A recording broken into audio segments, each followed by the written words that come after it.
I'd like to call the meeting to order. This meeting is being held in council chambers and is open for public attendance and participation. Can I have a roll call, please? Chairperson Brookman. Here. Vice Chair Joe Hall. Here.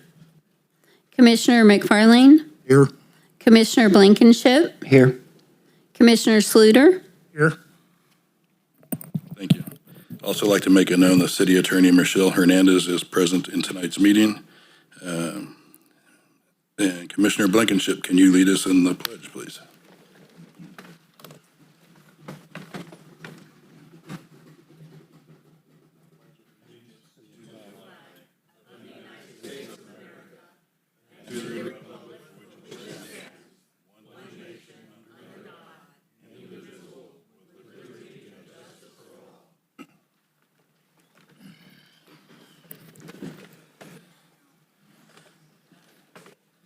You are welcome and encouraged to participate in this meeting. Public comment on items not listed on the agenda will be heard at this time.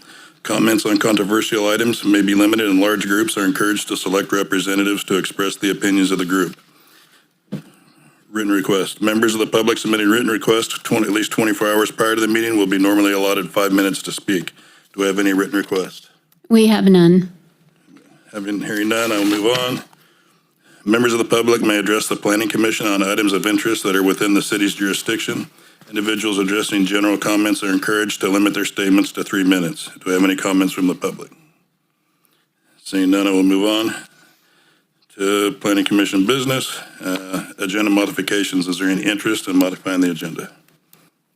All right, hearing none, we move on. Consent items, item number 2, minutes from June 10th. Planning Commission need a recommendation to approve the minutes. Make a motion to approve the minutes from the June 10th, 2026 regular meeting. Second. All in favor? Aye. Aye. All right. Item 3, consideration of a 2-year time extension for use permit 23-08 Franklin Commercial Center and an 18-month extension for tentative parcel map 23-05. All matters listed under the consent calendar are considered to be routine and can be enacted in one motion. There will be no separate discussion on these items prior to that time that the commission votes on the motion, unless members of the Planning Commission request specific items be discussed or removed from the consent calendar for individual action. Is there any public comment on items 2 or 3 on the consent calendar? Hearing none, I'll bring back to the commission for comments or action. No. All in favor? Aye. Aye. Aye. Motion passes. Business item 4, consideration of use permit 26-01 for a 910 square foot drive-through only coffee shop, 7 Brew. Presentation by Andrew Darrell.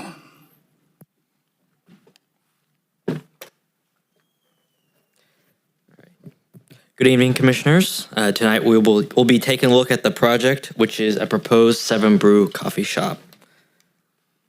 Specifically, you'll be considering use permit 2601 for a 910 square foot drive-through only coffee shop.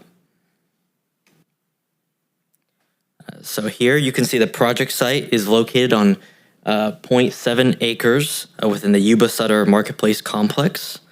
We also have a street view from Calusa Avenue, and the project site will be to the left of the driveway, and on the right we have Jack in the Box.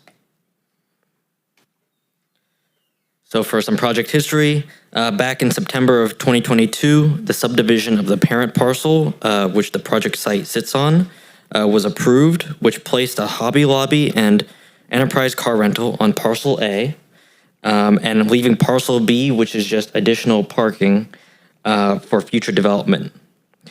That parcel map was then recorded early last year, and the 7 Brew project application was submitted at the beginning of this year. And then so for the project proposal, it's going to be a quick serve coffee shop of 910 square foot. It's going to be drive-through only with no pickup counter or seating. There's going to be a dual drive-through lanes, which will provide queuing for 12 aisles within those 2 lanes, and there's going to be a waste dumpster with an enclosure as well. For the overall site layout, here you can see the site plan for the project. This line designates the boundaries of parcel B, while this line designates the lease area for the project. Here you can see that 910 square foot coffee shop building. We have the trash enclosure here, and then you can see the dual drive-through lanes that serve the coffee shop. Onto the left, you can see Calusa Avenue, the driveway accessing the coffee shop and the rest of the shopping complex. And at the south here, you have the Jack in the Box. As you can see, the location of the 7 Brew is denoted by the yellow rectangle and is surrounded by other commercial and similar restaurants with drive-through facilities. Adjacent, we have the Jack in the Box here and the Panera, which both have drive-through. And then in terms of city services, water and wastewater are available to the property, and the entire mall complex is already served by an existing stormwater drainage system. As to traffic, an evaluation was prepared for the project to study the effect it would have on the parking area and Calusa Avenue to the south. Queuing data was collected at 7 other existing 7 Brew locations across the South and Midwest United States. The periods of data was collected were during the peak weekday morning periods between 7 and 10 a.m. A vehicle maximum of 18 for several minutes was recorded once, with all other locations peaking at around 10 to 14 vehicles. Based on the data, the evaluations proposed mitigations, which you can see here, including having staff route vehicles around the Jack in the Box once the number of vehicles in the drive-through reaches 10. And there's also going to be no blocking striping as well to make sure that access is maintained for the driveway. The evaluations and its proposed mitigations were reviewed and approved by Caltrans, and there's not expected to be any impact to the city right-of-way. All right. Here we can see some of the design elevations of the building. We have a varied mix of material. We have brick, wood, sliding, and metal, especially on the roof. There's going to be proposed accent lighting on the top of the roof, lining the canopy and the different roof elements of the building. As part of the conditions of approval, there's going to be screening for the drive-through lanes to prevent, glare from headlights bouncing off to Calusa Avenue and the surrounding parking lots. And then, as you can see, some of the signage that'll be processed through a separate building permit and be required to meet city municipal codes. Here we see some other project elevations of the building. And as to parking, parcel A and B contain a total of 322 spaces. The existing businesses on A and B are the Hobby Lobby and Enterprise Car Rental, which combined are required to provide 226 parking spaces. There's also an adjacent Panera Bread on its own separate parcel, but its parking spaces are not included in this calculation. The municipal code parking requirements for coffee shops are based on the number of seats. So as it's drive-through only, there's 0 spaces that are required. With the existing 33 spaces that'll be displaced for the footprint of the coffee shop, that leaves 63 total remaining spaces. Here, the project was determined to be categorically exempt from environmental review under CEQA guidelines section 15332 for infill development.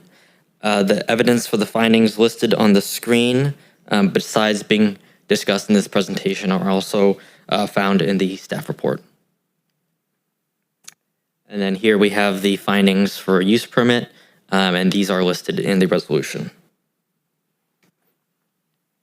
And so the recommendation for today is to adopt a resolution to determine the project categorically exempt from secret review and approve use permit 26-01, subject to the conditions of approval. And we also have our Public Works Director, Josh Wolf, here, and the project applicant to answer any other questions you might have. Thank you. Any questions from the commission? I only have one remaining question. I noticed on the slide, the traffic. It was the traffic analyzed. Yeah, that one there. What is the probability of actually getting the full 18 overflow cars? Because I'm concerned with, if you look at 14 and 15, there's the one side of the parking stalls can only exit there. I'm concerned if they're sitting there for a few minutes, what is the bottleneck? So, I mean, the 18 was recorded at one location, and that existed for only a few minutes. Oh, okay. So this is a worst case scenario, and other than potentially blocking some of these drive aisles, we also have it routing all the way around. The main worry is to make sure that the driveway itself and Calusa Avenue are not impacted. Yeah. Thank you. So, Mr. Chairman, Right. I would also note that, like any new business, when they come in, everyone's got to try the new business, right? So I think for the first 4 to 6 weeks, you're likely to see the opportunity to hit that maybe 18. But then as the newness wears off and you get more into a normal customer pattern, that's when the traffic will probably stay within the range of that 10 to 12. So, thank you. Perfect. Mr. Chairman, I've got a couple that I'd like to follow up. Part of my follow-up's on your same exhibit there. Staff's going to redirect traffic. It looks like they will already be up to the pull-in lanes before they're redirected. Would it be possible to redirect them up and around the back? And the second part of that is the same concern. The overflow parking, we have a couple other places in town, Starbucks at Winco. If we could take those divider or the planter boxes there where the overflow is and put a sign in there not to block the intersection, because they do that at the Winco parking lot, and then the people shopping can't get out because they have that one-way directed traffic and they have to wait for it to clear. That'd be a recommendation to do not block intersections for the overflow parking. So are you wanting to have signage on the planters here? Was that what you were? Yeah, at the end of those parking rows, there's a planter box in each one of them. I drove through the site this afternoon again. There would be ample room to put it without just blocking view of anything else, just to have the traffic stop here, don't block the intersection. Okay. Would be a recommendation. Yeah, so we have our project applicant, Michael, here, and they're submitting for the building permit for the site improvements. Is that something that Severn Brew is open to adding signage? You're probably looking at 2 signs. I would say yes. Yeah. If it's just 2 signs to ensure that it's not blocking it. Yeah, because you're already putting the one on the main driveway. So, Mr. Chairman, the applicant, so the video is not going to pick up the applicant's representative's voice. So we probably, if once you're finished answering or asking questions to Andrew, we'll have the applicant get up and respond to questions. Okay, thank you.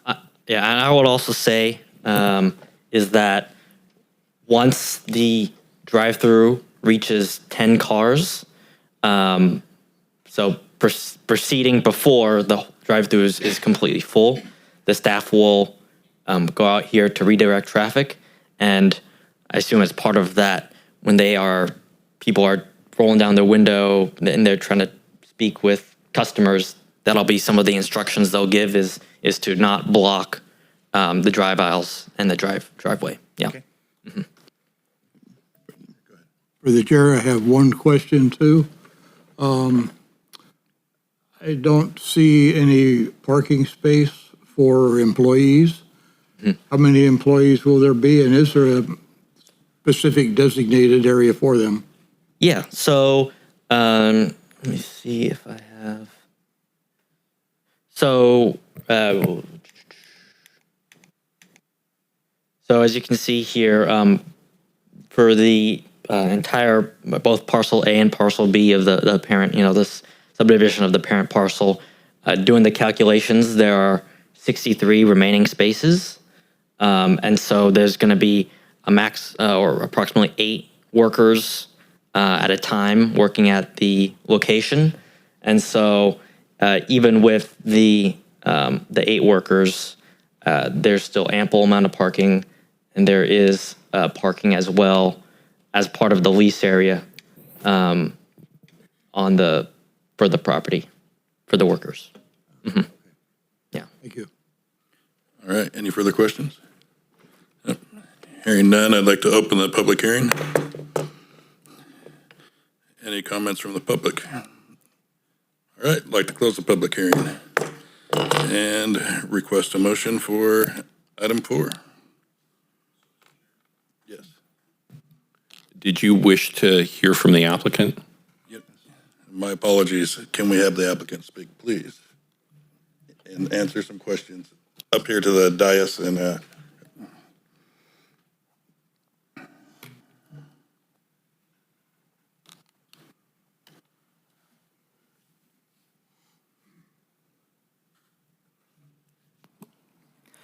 Thank you so much for taking time today to review our project. I appreciate you guys asking these questions. Andrew said it perfectly in regards to employee parking. We typically only have 8 employees on per shift. At worst, it's about 16 employees on a shift change, which we have ample parking for. And I wasn't quite sure what the other questions were, but I do appreciate everybody's time. If you'd like to speak on the signage that Yes. Yes, and regarding the signage, that should not be a problem to actually put in those landscape islands. It's a wonderful idea to just ensure that the parking lot is free for everybody to use, not just taken up with, 7 Brew backlog. thank you. Any further questions? I just had one comment or maybe a question is like, do you guys have a protocol in place that like when you see that there's 10 cars in the driveway, like where that employee would come to stand? Because I'm just thinking like if they come to stand right off of Calusa when you turn in, maybe that's not the safest spot to stand. Do you guys already have a system in place where they'll be standing, or would it be better to put signs there too to redirect where the red arrows are? Yeah, so 7 Brew is all across the nation, and this is a concern that does pop up quite a bit.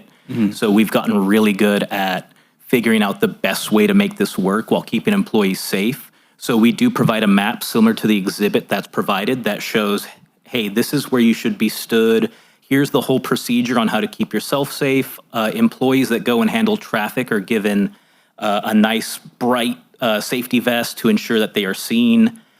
And with these exhibits and with the instructions they're given, they're able to stay safe and keep people directed. And a lot of it is, one thing I just learned recently, since I'm not really on the operations side, is that they're able to provide customers from when they order to delivery. I think it's about 3 minutes at most. So they're able to pump these cars through and while keeping people safe. And so this has come up quite a bit, and so we've gotten really good at handling it and coming up with solutions. Thank you. All right, thank you. Any further questions? All right, thank you. Thank you. All right, can we get a motion? So, Mr. Chairman?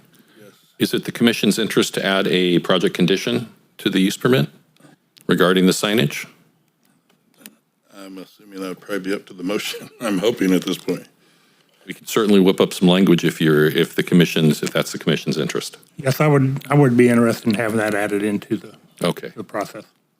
So as the applicant was speaking, I was trying to write up a condition real quick here that we could add a condition under that prior to building permit issuance, signage for overflow drive-through queuing shall be installed at the intersection with drive aisles stating that circulation shall not be blocked. Okay.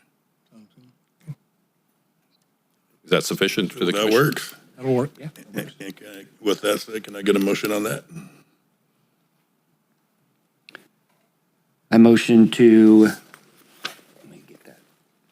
Motion to approve the, sorry, bear with me. Which one is that? to approve the recommendation that the city has written up for the use permit 2601 for a 910 square foot drive-through coffee shop.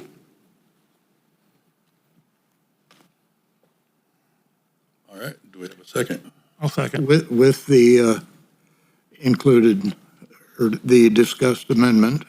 With the proposed conditions as recommended by staff? Yes. Correct. I'll second it as such. All right, with all that said, can we get a roll call, please? Vice Chairperson Joe Hall, I'm in favor of the motion. Commissioner McFarlane, Approve? Commissioner Blankenship, Approve. Commissioner Sluter, Yes. Chairperson Brookman, Yes. Motion passes. Item 5 is going to be Calvary Christian Center amended use permit AMUP 07-13 and rezoning RZ 23-05. Presentation by Doug Libby, Development Services Director. Thank you, Mr. Chairman. Good evening, Commissioners. So the purpose of tonight's item is to consider a resolution approving an environmental assessment 2313 and an amended use permit 0713. And you're going to consider a resolution recommending the City Council adopt an ordinance to approve rezone 2305. Now, the project site, it is a 12-acre site, vacant, located at the southeast corner of State Highway 20 and El Margarita Road. Here's the project proposal. So the use permit number 0713, that is the year in which the project was applied for. It was not approved until 2009.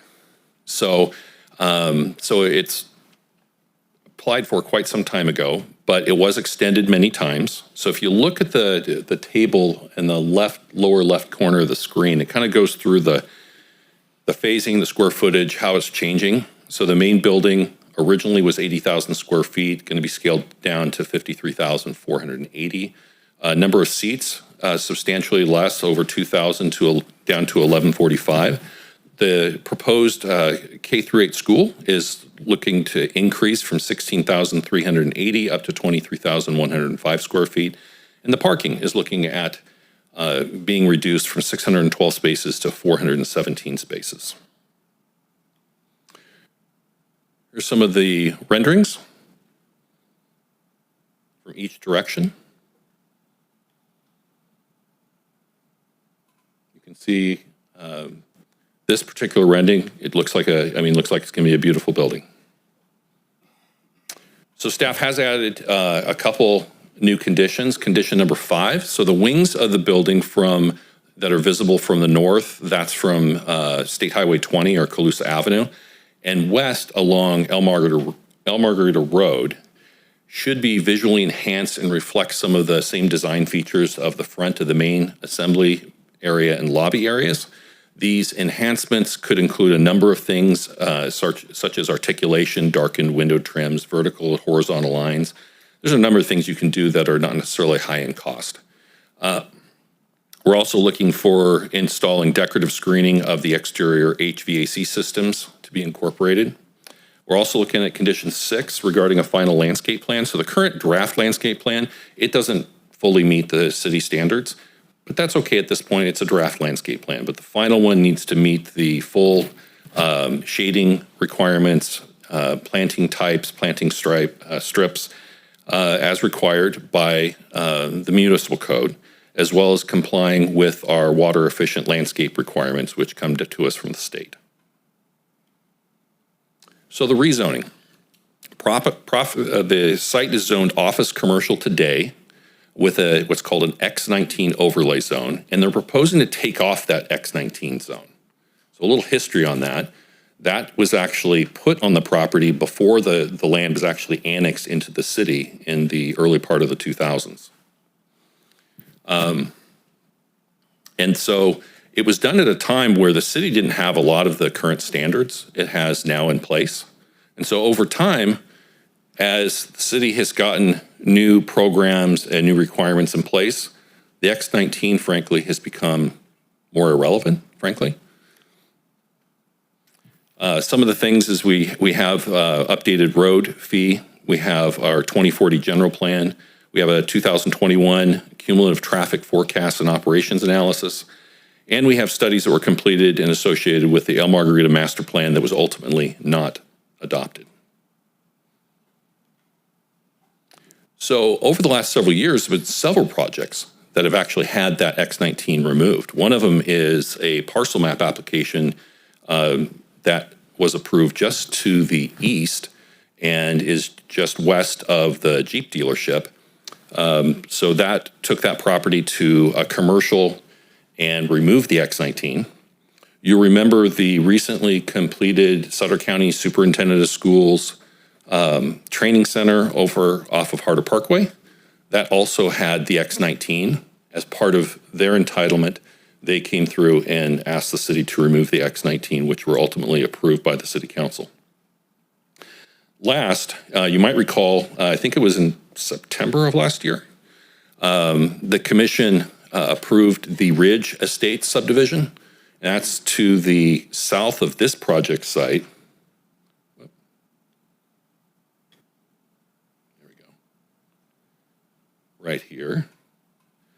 That had a different overlay on it, but had similar requirements. And part of your recommendation to the city council at that time was to remove the X24 district, which the council ultimately approved. So the big thing for this project, just due to its location, is going to be traffic. So the intersection of State Highway 20 and El Margarita Road, it's in an area that is growing for the city. I'll just note the Ridge Estates that was approved last year. We have other entitlements that are in process. When you look at that from a build-out perspective or a cumulative level, all of these projects have a contribution to impacting that intersection. And ultimately, if they were all built out and there's no improvements made, the intersection is going to be significantly impacted. There was a mitigation measure put on the Ridge Estates, which said that they could only build out of the 140 lots, they could only build 80 before we had to do a traffic study that's going to look at where things are at, and then what next steps need to be taken. And that can involve modifying the intersection to a right in, right out prior to it being signalized. But ultimately, signalization of this intersection is going to be necessary.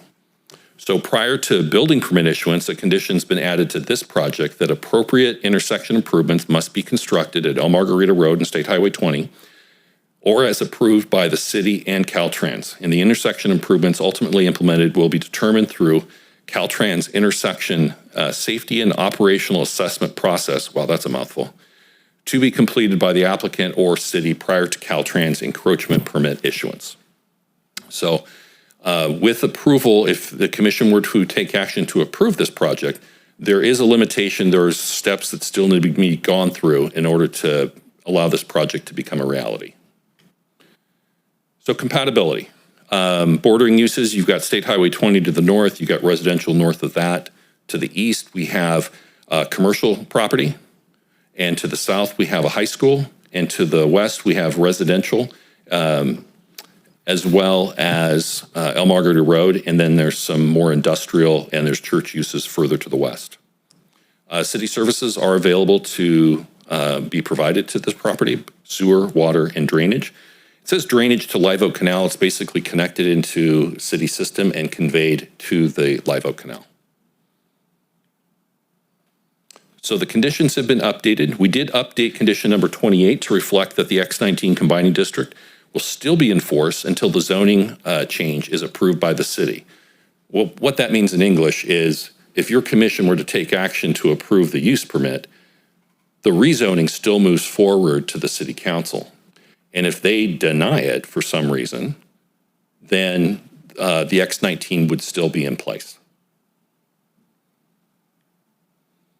So we did have to complete a new environmental assessment for the project based on the environmental document contained in your staff report. It identified certain mitigation measures. Staff has determined that the project would not have significant impact on the environment and is proposing what's called a mitigated negative declaration. As you know, for all of our projects, we have to make certain findings. These are the legal rationale for approving a project. And so these are laid out in your resolutions. You have 2 of them for this project, one for the use permit, one for the rezoning. So staff's recommendation is to conduct a public hearing and make the necessary findings. I promise I will not read B and C to you, but is approving the use permit and making a recommendation to the city council. I am here to answer questions for you. I know church representatives are here to speak with you, and then we also have our public works director who's also here to answer questions regarding traffic. Thank you. Thank you. Do we have any questions from commissioners? For the chair, I do have one. I would assume that the new traffic study will be including the increased number of traffic expected from the new developments that have been approved since this initially was, Yes. correct? Yeah. Yeah, I have a question along the same thing with traffic. Saying it can't go forward until the intersection's been worked with the city and Caltrans. What would the time frame be for a Caltrans study along with the city to determine what needs to be done there? Would they also be looking at the frontage road that runs in front of the current church now? It also has several commercial buildings. It's got some truck traffic and other things on it that don't go all the way up to George Washington. Yeah. Okay. So I know that the city is. I'm kind of looking to my colleague here, Josh, regarding. I think Public Works is in discussions with Caltrans to initiate the project study report. Yes, we've had initial discussions with Caltrans. Additionally, we've set aside funding in the capital improvement project or capital improvement plan budget for this year to cover costs associated with the ISOAP, whatever that acronym is. And regarding your question with the existing frontage road, the Milner development that Doug had mentioned, one of the adjacent developments, we've provided some direction to them with regard to redirecting the roadway as a mitigation measure. Redirecting the frontage road southerly on El Margarita so you don't have so many intersections in near proximity to each other. Okay. Thank you. Any further questions? I have another question for you, Josh. So do we have a realistic timeline when the intersection of El Margarita and 20, when that could be signalized? It's hard to say. Working with Caltrans, it's a pretty extended timeline. I'd say if we went as accelerated as possible, the study could be completed this year. Determining share of cost would have to happen after that, and then construction. My best guess would be 4 to 5 years in the best case scenario for the intersection to actually be constructed if all items come into play in a timely fashion and funding is dedicated for it. Thank you. So I also wanted to note for the commission, we've mentioned the Milner project just to help orient folks. That's a pending project. It's in process. It's down here at the southwest corner of El Margarita and Highway 20.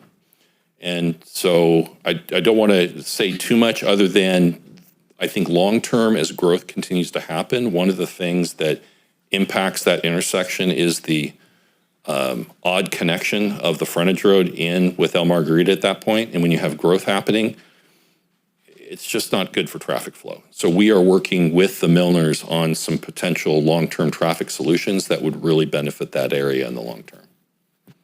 But that would come forward with that application. Is there a share of costs for the future projects that are going to be there as well? Like, and how do we come up with what that number may be or percentage may be? Doug, do you want to speak to that one? So each project will have to have prepare an engineer's analysis of the traffic to be generated by the project, and then what its fair share is towards the signalization. This project would do it. We have the ridge. I think that they did the analysis already, I think, for that one. And then we also have, as we said, the Milner one. So everyone has a fair share percentage they have to contribute to it. All right, any further questions? I've got one other question, and I'm trying to look up the name of the street that's between this project and the high school that runs from El Margarita down to, I believe it's Harder. Spirit? Okay. They're on Spirit at the intersection of Harder. Is a four-way stop. Is that going to be enough for the traffic that would be there? I understand the church's main use would be on Sunday when the high school's not in. The superintendent's conference center and training center is not used on a Sunday. But would that still be a four-way stop sign, or would that be enough? And I'm sure that'll be looked at in the traffic study.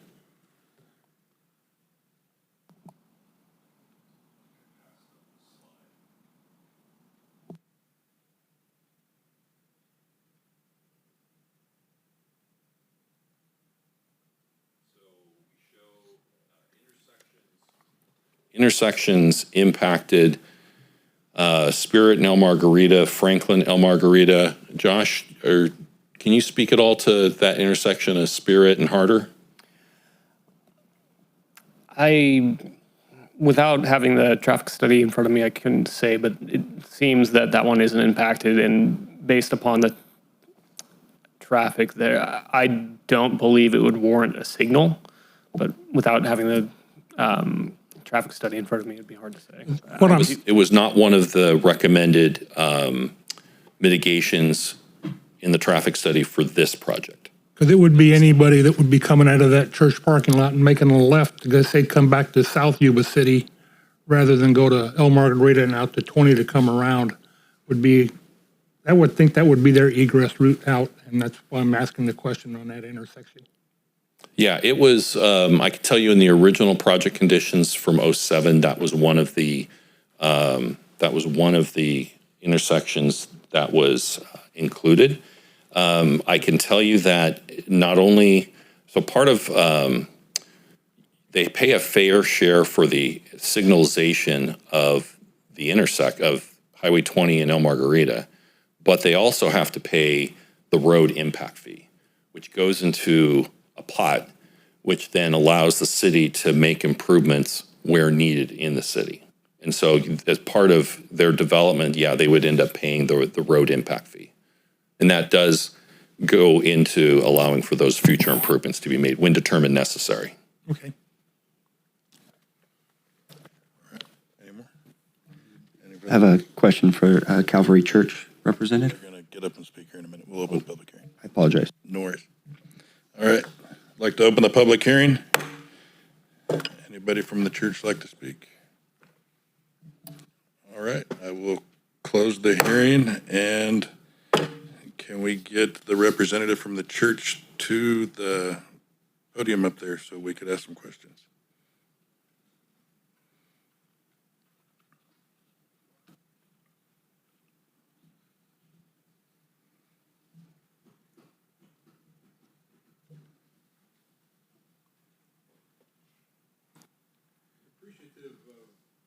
Appreciative of you all taking the time to give us some consideration.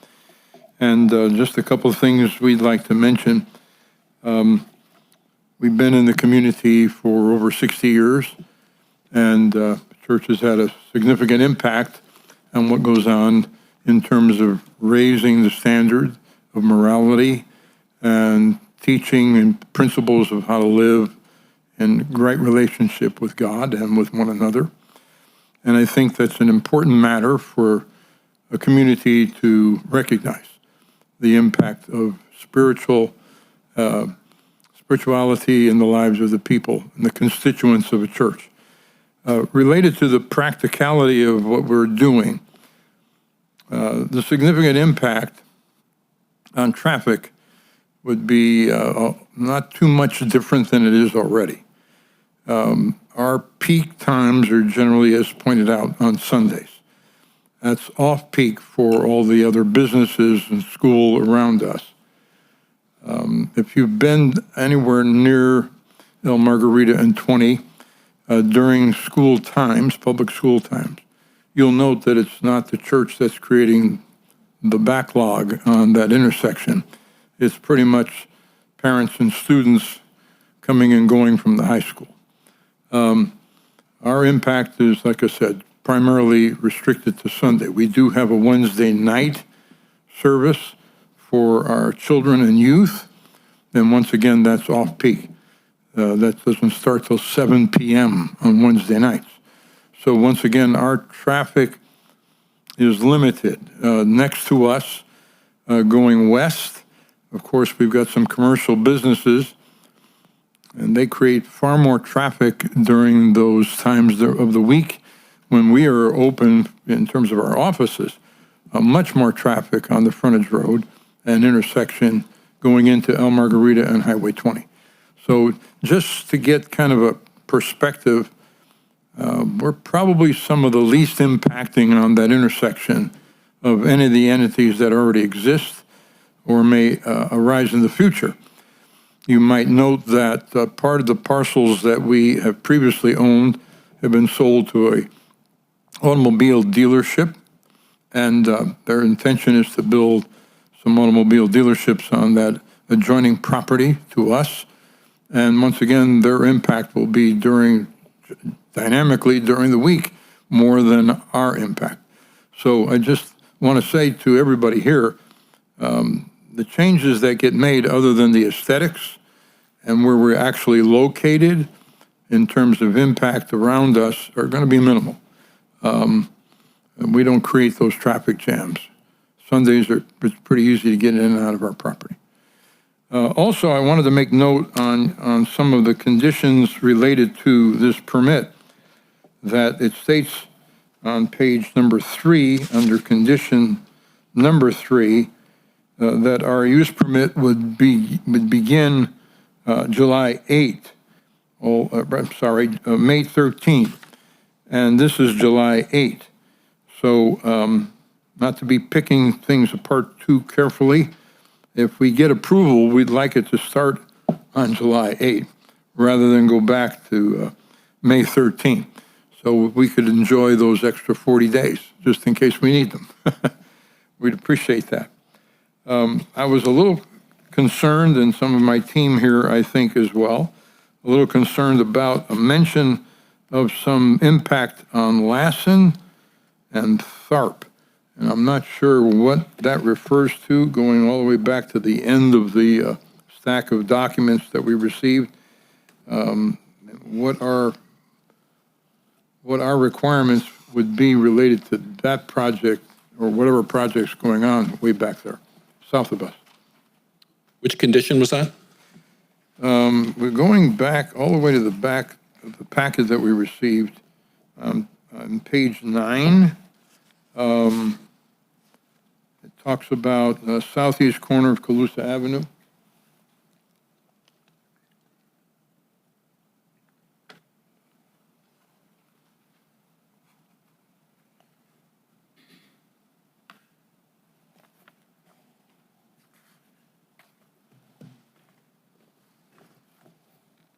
So taking a quick look as I walked by there, that was the development standards for the X district.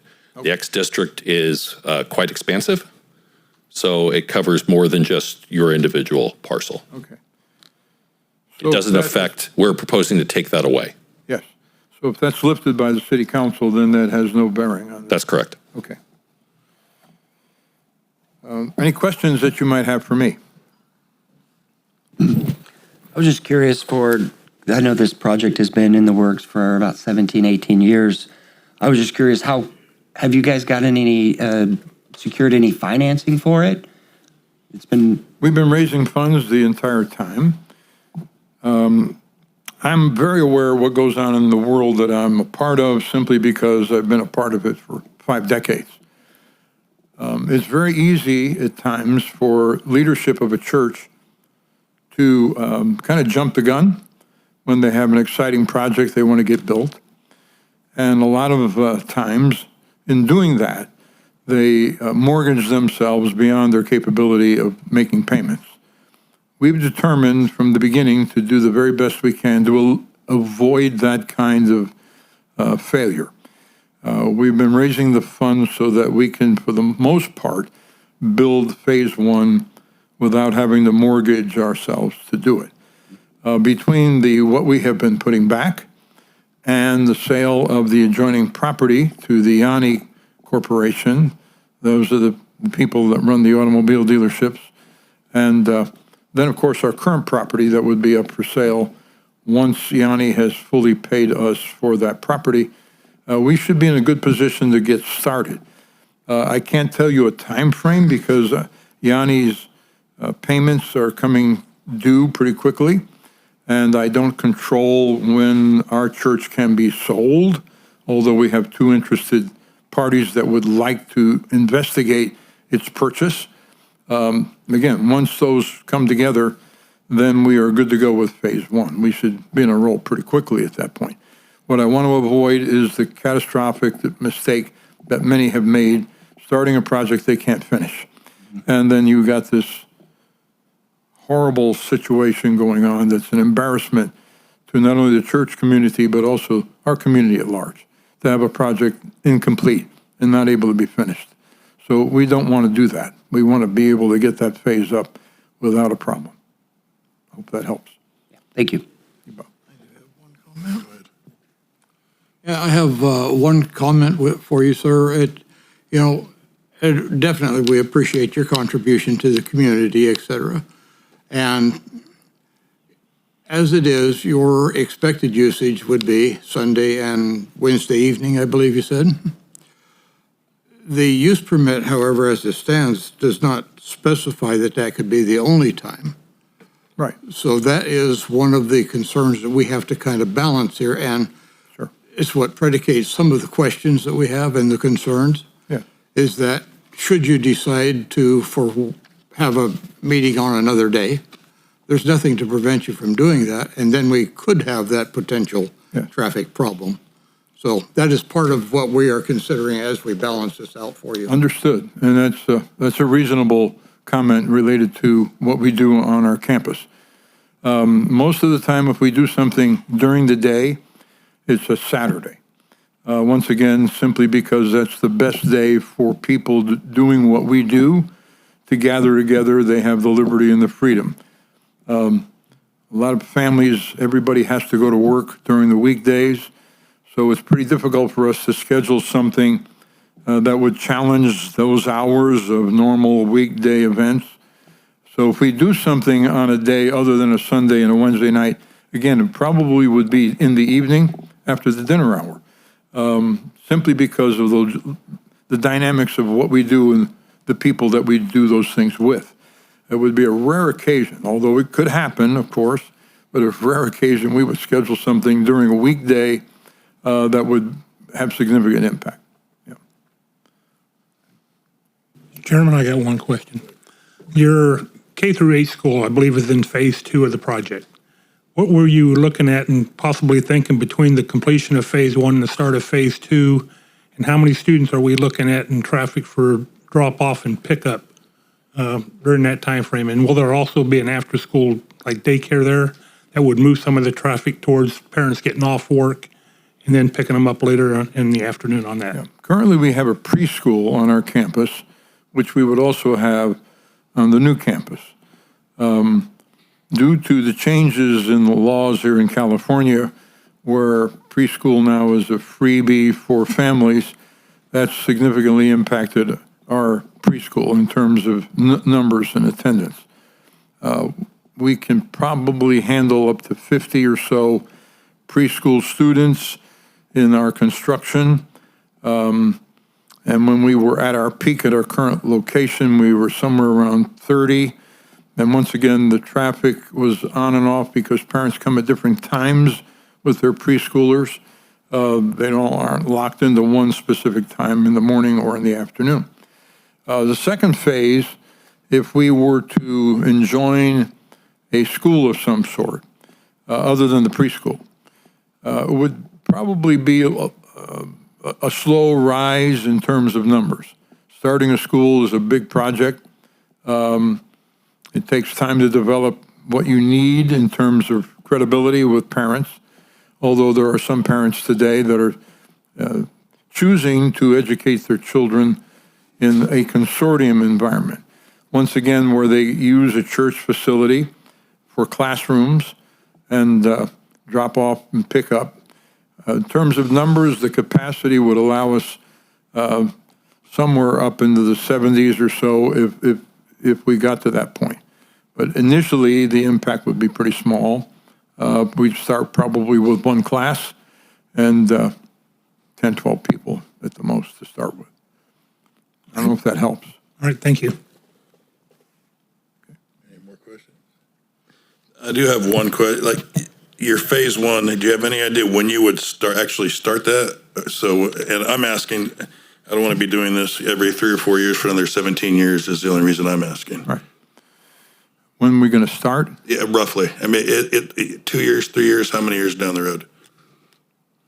For phase one. Everything comes together on the timeline we've looked at with the Yanni Consortium. And the sale of our current property were to go, we're looking at about a 3-year look at this point. Okay. Yeah. And then Doug, question for you. Does that get held up? Like, can they not start phase one until Caltrans does everything? And because now we can't hold them accountable for something that Caltrans is stalling them on, if you know where I'm coming from on that one. So there is in condition number 29, it talks about it's basically improvements will need to be made to the satisfaction of the city and Caltrans. Ultimately, does that intersection need to be signalized? Yes. Is it necessarily going to happen within 3 years? No. Okay. There's interim steps that the city and Caltrans can agree to, working with the applicant or projects in the area to phase in improvements. And that is certainly something through that, again, that mouthful, safety and operational assessment process can be worked through. All right. Thank you. And I have no further questions. Thank you. Okay. With that said, can I get a motion? Make a motion for, to amend the use permit 0713 and rezoning of RZ 2305 with the conditions that have been set forward by the city staff and presented tonight. So, Mr. Chairman, can I add on to that? I agree with my friend, the applicant, amending condition number 3 to reflect the updated date, changing from May 13th, 2028 to July 8th. Absolutely. Thank you. And I'll second it with that addition. All right. I have a motion and a second. All in favor? Aye. Against? We have none. Motion passes. Next item we have. The audience, congratulations. Next item we have would be future agenda items. Mr. Doug Livy.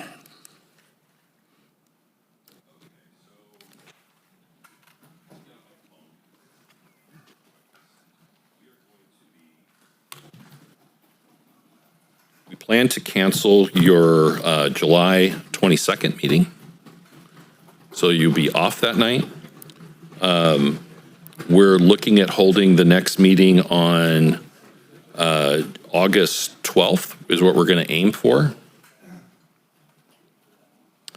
And then at that meeting, we are going to be looking at, so the former Rite Aid right over here. Yes. So a portion of that is kind of funny, pre-meeting. I'm going to touch on something we hit on. We're going to have a proposal to convert a portion of the Rite Aid into a convenience store. And they're proposing fuel pumps out front. So a gas station. And so that's making its way through the process. And so that could make it to you on August 12th.